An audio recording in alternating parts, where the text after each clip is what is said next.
அது என்னமோ தெரில, இப்போது நடிகர் சூர்யா அவர்கள் நடிக்கிற படங்கள் எல்லாமே பார்த்தீங்கன்னா தற்செயலாவோ அல்லது திட்டமிட்டோ தெரில, எல்லாமே பீரியட் ஃபிலிமாகவே இருக்குது. ஏற்கனவே அவருடைய சூரரை போற்று மற்றும் ஜெய் பீம் படங்கள் பார்த்தீங்கன்னா பீரியட் ஃபிலிம் தான். அதாவது கிட்டத்தட்ட 20 வருடங்களுக்கு முன்னாடி நடந்த ஒரு கதையை தான் அந்த 2 படங்கள்லையும் சொல்லியிருந்தாங்க. சூரரை போற்று ஒரு பயோபிக்கு, அதை பற்றி நம்ம சொல்லவே தேவையில்லை. அடுத்ததாக பார்த்தீங்கன்னா சிறுத்தை சிவா இயக்கத்தில் அவர் நடிச்சிருக்க கங்குவா படம் பார்த்தீங்கன்னா மிகப்பெரிய அளவில் பிரம்மாண்டமான படம். ஆனாலும் அந்த படமும் ஒரு பீரியட் படம் தான்.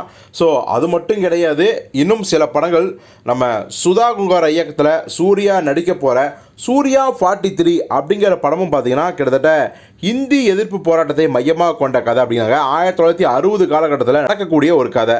அதே மாதிரி தான் கர்ணா அப்படிங்கிற ஹிஸ்டாரிக்கல் பேஸ்டு மூவி. அதாவது நம்ம ஏற்கனவே பலமுறை சொல்லிட்டோம், டெல்லி 6, ரங் தே பசந்தி படங்களை இயக்கிய ராகேஷ் ஓம் பிரகாஷ் மெஹ்ரா அப்படிங்கிற டைரக்டரோட அந்த பிரம்மாண்டமான படம் 1000 கோடி பட்ஜெட்டில் உருவாகிற இந்த கர்ணன் படம் 2 பாகங்களாக உருவாகுது.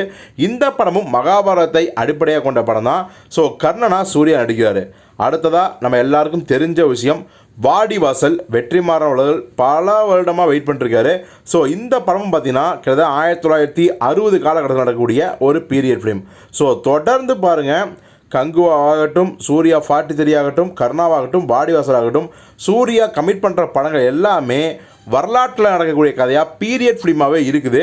ஸோ இந்த 4 படங்களில் உங்களுக்கு பிடிச்ச படமாக என்ன இருக்கும், நீங்கள் எந்த படத்துக்காக ரொம்ப ஆர்வமாக காத்திருக்கீங்க அப்படிங்கிறத கமெண்ட்டில் சொல்லுங்கள்.